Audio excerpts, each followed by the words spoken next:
Salut, j'espère que tout va bien. Alors, je t'explique. Tu vas te demander, qu'est-ce qu'elle fout là, celle-là? Donc déjà, je me présente parce que c'est ma première vidéo YouTube. Tu peux aller voir sur ma chaîne, il n'y a aucune vidéo à part celle-ci pour le moment. Nous sommes le 22 du 2 2022. Donc si tu vois ça en 2025, tu pourras dire qu'elle a été faite il y a 3 ans.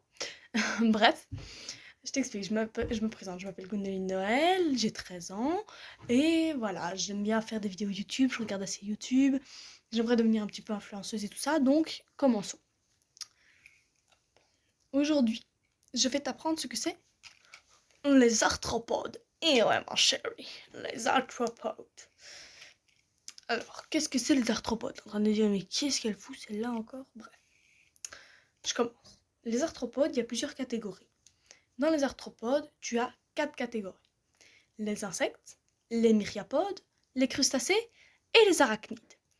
Dans les insectes, on a l'exemple du phasme.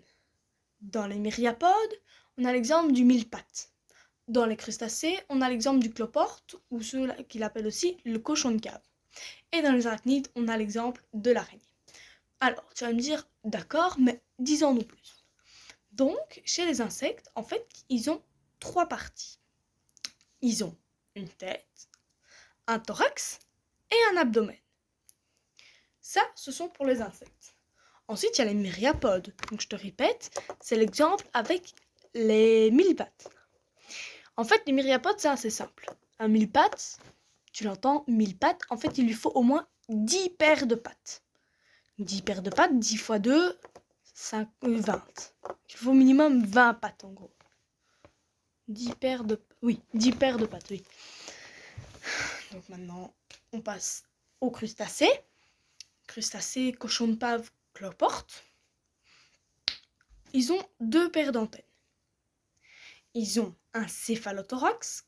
Tu vas dire, mais qu'est-ce qu'on utilise encore comme nom? C'est quoi un céphalothorax? Un céphalothorax, en fait, c'est une tête et un thorax fusionnés. Donc en fait, il n'y a pas de choses qui les séparent, ils sont vraiment fusionnés. Ils ont également un nombre variable de pattes et un abdomen. J'ai un petit peu bugué, il fallait que le temps que ça me revienne, désolé. Et pour finir, les arachnides, c'est super simple, ils ont 2 parties en fait. Ils ont la tête et le thorax réunis avec l'abdomen, et ils ont 8 pattes. Donc c'est super simple à retenir. Maintenant, je peux te donner un petit peu plus d'exemples.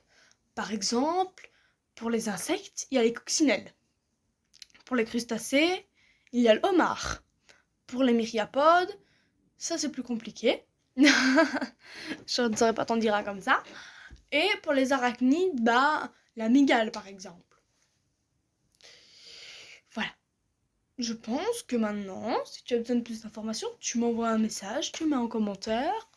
Je te répondrai avec plaisir. Et voilà, j'ai envie de te dire bye bye.